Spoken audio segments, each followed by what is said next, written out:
नमस्कार, मैं मुमताज अब्दुल लड़का और आप देख रहे हैं टीवी द्वापरा। आज हम बात करेंगे एक ऐसी बहस पर जिसने पूरे देश में चर्चा का माहौल गर्म दिया है। मामला हिंदुत्व और इस्लाम से जुड़ा है और इसमें शामिल है जम्मू कश्मीर की पूर्व मुख्यमंत्री महबूबा मुफ्ती की बेटी इल्तिजा मुफ्ती और जूना अखाड़ा के महामंडलेश्वर यति नरसिम्हानंद गिरी। इल्तिजा मुफ्ती ने हाल ही में एक बयान दिया था जिसमें उन्होंने हिंदुत्व को बीमारी बताया था। उनका कहना था कि हिंदुत्व ने लाखों भारतीयों को बीमार किया है और यह भगवान के नाम को भी कलंकित कर रहा है।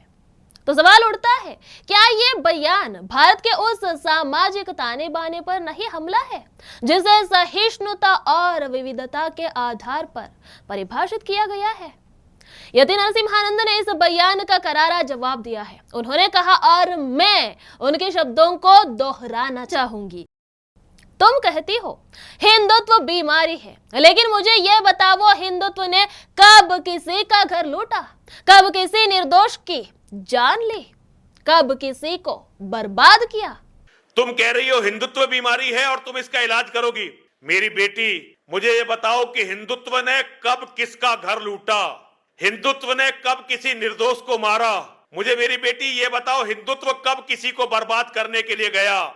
यति ने इल्तिजा मुफ्ती पर तीखा प्रहार करते हुए कहा कि उनके पूर्वज खुद कभी हिंदू थे और कश्मीर में घूमते हुए उन्हें यह नहीं बोलना चाहिए कि यह धरती हिंदुओं की रही है। तुम कभी बहुत पहले मुसलमान नहीं होगी। थोड़े दिन पहले तुम्हारे बाप दादा हमसे गद्दारी करके किसी लालच के कारण या जोर जबरदस्ती के कारण मुसलमान बने होंगे, लेकिन जिस कश्मीर में आज तुम शान से घूम रही हो, ये कश्मीर तुम्हारे बाप दादाओं का नहीं था, हिंदुत्व वालों का था। यति नरसिम्हानंद ने केवल इल्तिजा पर ही नहीं बल्कि उनके परिवार की राजनीतिक विचारधारा पर भी सवाल उठाए। उन्होंने कहा और मैं फिर से उनके बयान का उल्लेख कर रही हूँ, तुम्हारे खून में एहसान, फरामोशी और विश्वासघात आ ही जाता है। मेरी बेटी, तुम्हें हिंदुत्व बीमारी लगता है। असल में तुम लोग ऐसी शिक्षा पाते हो कि एहसान फरामोशी, विश्वासघात और कमीनापन तुम्हारे खून में आ ही जाता है। दोस्तों, ये सवाल केवल एक बयान का नहीं है, ये उन विचारधाराओं का टकराव है जो हमारे समाज के भविष्य को तय करेंगे। हिंदुत्व के प्रति ऐसा रवैया क्यों? क्या ये उस सोच का नतीजा है जो देश के बहुसंख्यक समाज को निशाना बनाने की कोशिश करता है?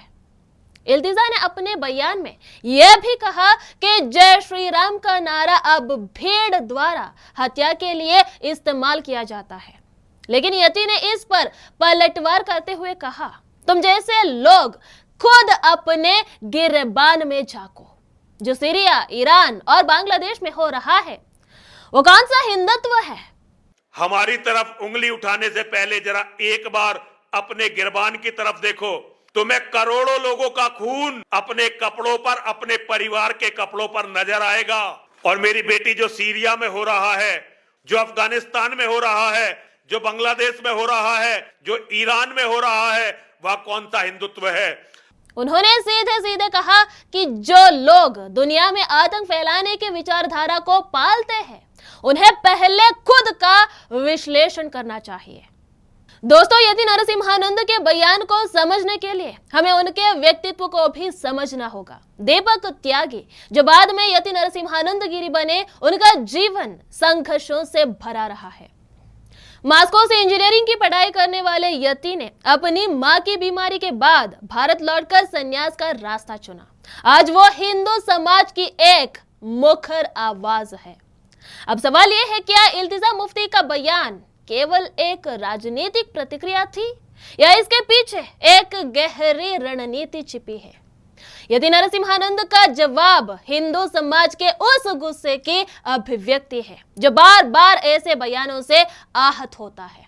भारत की आत्मा इसकी विविधता में बसती है, लेकिन जब एक विचारधारा दूसरी को नीचा दिखाने की कोशिश करती है तो ये केवल समाज को बांटने का काम करती है।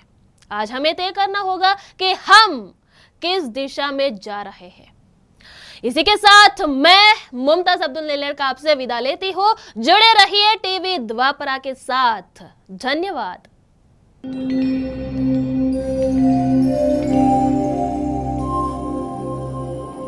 टीवी द्वापरा संभवामि युगे युगे। अगर ये प्रोग्राम आपको अच्छी लगी तो लाइक, शेयर और कमेंट करें। टीवी द्वापरा के प्रोग्राम्स को हमेशा देखने के लिए सब्सक्राइब करें, बेल आइकॉन दबाएं।